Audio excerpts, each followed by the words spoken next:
자, 강의 들어가겠습니다. 백신고등학교 2학년 2학기 기말 프린트 외부 지문입니다. 7번입니다. 7번. 각 2019년부터 2018, 2019, 2020 모의고사, 고의 모의고사를 편집해서 선생님이 외부 지문을 만든 것 같습니다. 보통 모의고사 34번이면 제일 어려운 거에 속하죠. 즉 킬러 문항이라고 그러죠. 3점짜리입니다. 그런 게 좀 많이 있는 것 같아요. 킬러 문항이. 그래서 내용이 그렇게 쉽진 않습니다. 자, 어떤 건지 한번 들어가 보도록 하겠습니다. 내신이니까 무슨 강의와는 다르리 모의고사 강의와는 달리, 즉 수능 강의와는 달리 내신 위주의 강의를 한번 해보겠습니다. 즉 빈칸을 맞추는 연습이 아니라 빈칸을 답이 몇 번이다 이렇게 자연스럽게 풀면서 그러면서 자연스럽게 분석을 들어가 보도록 하겠습니다. 자, 들어가 봅시다. 태도가 나왔습니다. 태도는 conceptualize. 이게 개념화, 컨셉이 개념이라는 뜻이죠. 그럼 이게 개념화하다인데 현재 완료 뭐가 나왔습니까? 수동이 나왔습니다. 그러면 개념화 되어 오다 이런 뜻이죠. 개념화 되어 왔습니다. 이해됐죠? 현재 완료 수동. 인식되어져 오고 개념화 되어져 온 거죠. 뭘로 개념화 되어져 왔냐면 자, into는 전치사인데 일종의 결과를 나타냅니다. into가 나오면요. 이런 것으로 개념화돼서 이런 결과로 개념화되어져 왔습니다. 이런 뜻입니다. 개념화되어 온 그 과정의 결과로서 이렇게 되었습니다. 이해하시겠습니까? 자, 4개의 주요한 요소, 그죠? 엘레먼트, 이런 거죠, 그죠? 요소, 팩터, 이런 뜻이죠. 요소들로 어떻게 구성 요소들로 개념화되었습니다. 이해되셨죠? 자, 첫 번째 정서적인 겁니다. 이거는 정서 또는 정서적인, affective 하면 정서적인, 즉 약간 이모셔널한 개념입니다. 이모셔널, 알겠죠? 정서적인이란 건 조금 뉘앙스는 다른데 요런 개념이죠. 요런 개념이죠. 이모셔널, 정서적인. 그 다음에 인지적인, perceptive, cognitive. 이건 약간 perceptive,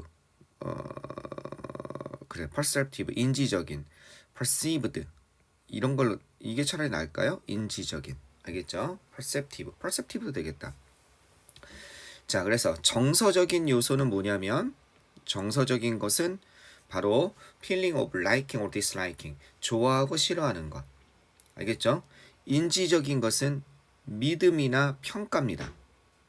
알겠죠? 뭐에 그러한 믿음, 뭔가 좋고 싫음이 있잖아요. 그러한 믿음에 그러니까 믿음이나 난 이거라고 생각해. 그리고 그러한 믿음에 대한 어떤 거 평가, 그게 인지적인 요소입니다.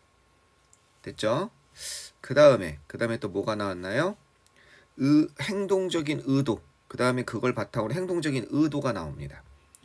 그럼 행동적인 의도는 뭐냐면 행동적인 의도는 말이나 진술입니다. 말이나 진술. 그 사람이 어떻게 행동할 것인지, 어떤 상황에서, 그죠? 말. 그리고 마지막으로 뭐가 따르게 되겠습니까? 네, 마지막으로 행동이란 것이 따른다. 이렇게 4가지로 태도를 분석을 해놨습니다. 어떤 태도에 관한 학문적인 분석이죠. 어떤 사람이 예를 들어서 나는 뭘 반대해. 나는 개를 식용으로 먹는 걸 반대라는 태도를 가졌을 때 그 태도가 개를 식용으로 먹는 걸 반대라는 그 태도는 첫 번째 어떤 요소? 나는 개를 식용으로 먹는 거 그게 너무 싫어. 감정적인 요소가 먼저 바탕이 된다는 거죠. 그 다음에 믿음, 먹어서는 안 돼. 개는 따라서 또 왜 싫으냐면 개라는 건 인간의 반려동물로서 너무 충직하니까. 따라서 나는 보신탕이나 이런 걸 먹지 말고 반대 운동에 서명을 해야겠어. 그리고 거기에 행동을 하는 거죠. 이렇게. 이해하시겠죠? 자, 동의어 좀 잠깐 볼까요? 동의어로 바꿔낼 수 있으니까. attitude란 단어는 태도란 뜻인데 이런 단어랑 좀 한번 생각을 해보셔야죠. 뭐가 있습니까? aptitude란 단어가 있습니다. 비슷한 유사어로 이거는 적성, 소질 이런 뜻입니다. 이해되시겠죠? 그 다음에 altitude란 단어가 있습니다. altitude는 높이, 고도 이런 뜻이 되죠. altitude는 높이, 고도. 이해되셨죠? 그래서 요거랑 비교해서 보셔야 될 것 같고, 그 다음에 아까 전에 cognitive, perceived 또는 perceptive, 그죠? 인지적인 인식에, 그 다음에 이 statement, 요거는 뭘로 바꿀 수 있겠습니까? 말, remark, 그죠? 그 다음에 utterance, 말, 진술, 이런 걸로 바꿀 수 있겠죠. 네, 뭐 이 정도 행동적인 의도, 그 다음에 behavior, 행동, 뭐 요렇게 동의어, 반의어 좀 신경 쓰시면 될 것 같습니다. 평가란 단어는 또 뭐가 있습니까? 평가, estimation. 또 뭐가 있죠? 평가, measurement. 그죠? 평가, 평가하다가 appraise라는 단어도 있죠. appraiser. 이게 다 평가죠, 그죠? 평가. 그 다음에 한번 계속 가봅시다. 그다음 평가하다가 이런 것도 있죠. assess라는 단어도 있죠. assessment. 뭐 이런 것도 평가가 되겠죠.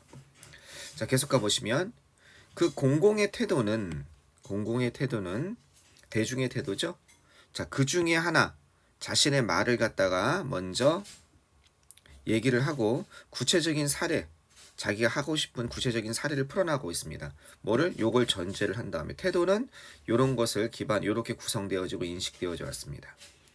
따라서 이걸 바탕으로 봤을 때 야생 동식물 종에 대한 대중적인 태도, 그죠? 뭐에? 야생 동식물과 그것의 관리죠. 관리를 위한 관리에 대한 대중적인 태도는 generate, 어떻게 생성되어졌습니다. 만들어졌다는 뜻이죠. 그죠? 그러니까 뭐 built 같은 거 이런 걸 토대로 만들어지다, 형성되다 이런 게 될 수 있는 거죠. 생성되어졌습니다. 자, 뭐를 기반으로?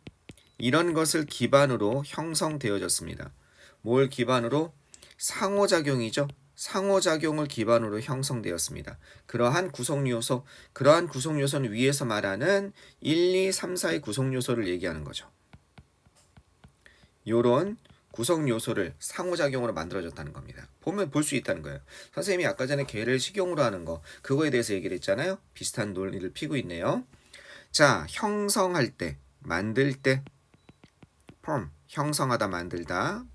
뭐를 갖다가 우리의 태도를 만들 때, 늑대에 관한 우리의 태도를 만들 때. 자, in ing는요. 뭐뭐 할 때 이렇게 해석하면 자연스럽습니다. in ing는 즉 사람들이 우리의 태도를 형성할 때 사람들은 애를 씁니다. strive to do는 뭐뭐 하려고 애를 쓰다는 뜻입니다. 이건 이렇게 쓸 수도 있습니다. struggle to do 이렇게도 쓸 수 있어요. struggle to do. 알겠죠? 뭐뭐 하려고 애를 쓰다. 사람들은 노력하다는 뜻이죠. try 써도 되겠죠. 그죠? 일종의 try는 노력하다, 얘는 좀 애를 쓰다. 조금 더 노력하는 개념이죠. 사람들은 그들의 정서적인, 처음에 뭐가 나오겠습니까?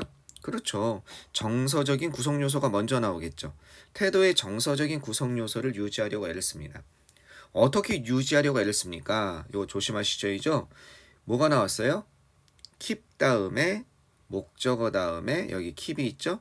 keep 다음에 목적어 다음에 목적보호로 뭐가 나왔습니까? 형용사죠. 선생님이 가끔 4대 천왕이라고 하는 거. keep 다음에 목적어 다음에 형용사, make 다음에 목적어 다음에 형용사, leave 다음에 목적어 다음에 형용사, find 다음에 목적어 다음에 형용사 4,000번 나와서 4대 천왕이라고 하는 거. 또 나왔어요. 목적어가 길죠? 그러니까 일관되게니까 여기가 형용사가 나와야 되니까 뭐 쓰면 안 돼요? 우리나라 말로는 부사가 더 잘 맞지만 이걸 쓰면 안 된다는 거죠. 일관되게 지속하려고 애를 썼습니다. 요거는 뭐냐면요. 일관되게 이렇게 바꿔 쓸 수 있습니다. 어떤 것? 일관된 coherent. 알겠죠? 일관되게 이런 상태로 지속하려고 모순되지 않게 지속하려고 애를 썼습니다. 뭐와 그것의 그 다음에 등장하는 게 뭐예요? 그렇죠. 인지적인 구성요소. 인적인 구성요소는 믿음이라고 그랬어요. 자신의 감정을 기반으로 한, 그리고 그거에 대한 평가라고 했습니다. 기억나십니까? 바로 위에서 얘기했죠. 인지적인 구성 요소. 예를 들어서 자, 여기까지는 뭐겠습니까? 여기까지는 감정적인 affective component죠. 나는 좋아하지 않는다. 늑대를. 자, 여기서부터 나는 믿는다. 여기서부터가 뭐가 있습니까? 인지적인 구성 요소가 되는 거죠. 믿음이 되니까. I believe they have killed people. 나는 그것들이 사람을 죽인다고 믿는다.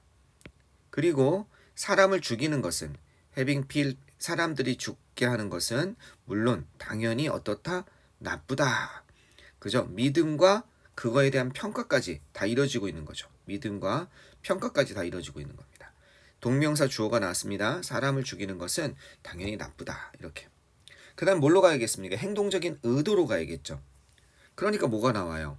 그렇죠. 행동적인 의도로 바로 연결이 되고 있습니다. 자, 어떤 행동적인 의도냐? 이런 행동적인 의도죠. 이러한 것으로부터 유래된, 나온, 이러한 것으로부터 결과로 나온, 기인되다라고 그러죠. 결과로 나오다라는 뜻이죠.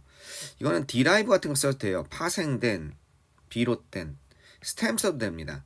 이러한 것으로부터 나온, 비롯된, 이해되시겠죠? 뉘앙스는 조금 다르지만 result from 하면은 뭐뭐로부터 기인되다. 여기가 원인이 되고 뭐가 되겠습니까? 이쪽이 결과가 되는 거죠. 그죠? 결과. 이러한 행동적인 의도는 이제 어떻게 하게 되겠어요?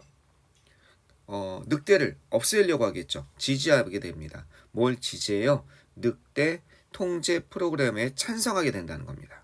이거에 동의하게 된다는 거죠. 지지한다는 건 이거에 동의하게 되고. 그리고 실질적인 행동, 여기에 이제 뭐가 들어가겠습니까? 그 다음엔 행동이 뒤따르는 거죠. 실질적인 행동은 뭐일 수 있습니까? 사람들의 실질적인 행동은 역사일 수 있다는 겁니다. 뭐 하는 거? 사냥이라는 거죠. 슈팅 울브스 하면 늑대를 사냥하는 거. 헌팅 울브스. 이해되시겠죠? 늑대를 사냥하는 것의 역사일 수 있습니다. 글의 흐름을 좀 잘 아셔야겠습니다. 이 글의 흐름이 조금 까다롭고 인지적인 영역이 약간 이렇게 논리적인 영역이 있기 때문에 글의 흐름 관련해서 문제가 나올 가능성이 많아요. 그리고 글의 내용 일치 문제 있죠? 예. 뭐가 뭘 가리키는지 지침 같은 거, 예를 들어서 선생님이 아까 전에 이렇게 해놨잖아요. 그죠? 뭘 가리키는지 그런 것도 좀 아셔야 될 것 같습니다. 자, 이러한 예에서 이것은 이렇습니다. 뭘 만들면서 부정적인 전반적인 태도를 만들면서, 그러면 1번은 태도가 어디에서 태도가 drive 하면은 어떻게 유도하다, 몰고 가다는 뜻이죠. 태도는 다양한 형태의 믿음을 유도합니다. 파생시킵니다. 아니고요. 모든 행동에 관한 모든 태도가 일관됩니다. 서로서로. 이건 될 수 있죠. 일관되는 거죠. 정서적 요소부터 감정적 요소, 정서적 요소부터 그 다음에 인지적 요소로 해서 행동적 의도에서 행동으로. 그 답이 2번은 너무 잘 들어가죠. 3번은 인지적인 구성 요소, 태도의 인지적인 구성 요소가 더 중요합니다. 이게 더 중요하다는 뜻이에요. 더 무게가 나가다니까. 이해하시겠습니까? 정서적 구성 요소보다. 이런 거 아니죠. 서로 일관돼야 되는 거죠. 4번은요. 태도의 구성 요소들은 4가지 어떻게 동시에 평가되진 않습니다. 이런 말은 아예 없습니다. 그죠? 동시에 평가되고 평가되지 않는다 이런 말은 없고요. 우리의 편향된이죠. 단어만 좀 봅시다. 우리의 편향된 태도는 get in the way, 방해하다죠. 무엇을 방해하다. 뭐를 방해해요? preserving, 뭘 방해합니까? 생물학적 다양성이죠. biodiversity. 생물학적 다양성 보존이죠. 그것을 보존하는데 방해가 됩니다. 무엇을 방해하다 이런 뜻이 되겠습니다. 답은 2번인 거 보이시죠? 모두 일관되고 모든 측면, 모든 행동의 모든 측면은 일관되어집니다. 서로서로. 그리고 이건 분사구문이죠. and나 as.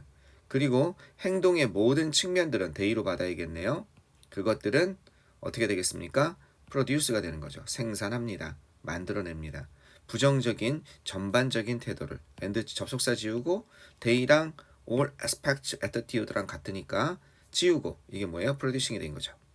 이건 전반적인 전체적인 그러한 태도를 만들어냅니다. 뭐에 관해서? 늑대에 관해서. 이렇게 되겠습니다. 됐죠? 그렇게 어려운 내용은 아니었던 것 같아요. 근데 이제 약간 여러분이 국어에서 우리 국어에서 읽는 그런 논리 독해, 비문학 문장 생각하면 그보다는 훨씬 쉽죠. 예. 글의 흐름에 따라서 뭐가 뭘 가리키는지 정확히 파악할 수 있으면 그렇게 어렵지 않게 시험에 나왔을 때 대처할 수 있는 것 같습니다. 어법이 어려운 건 잘 없는 것 같아요. 어법 지문은요. 오케이, 좋습니다. 한번 끊었다 가도록 하겠습니다.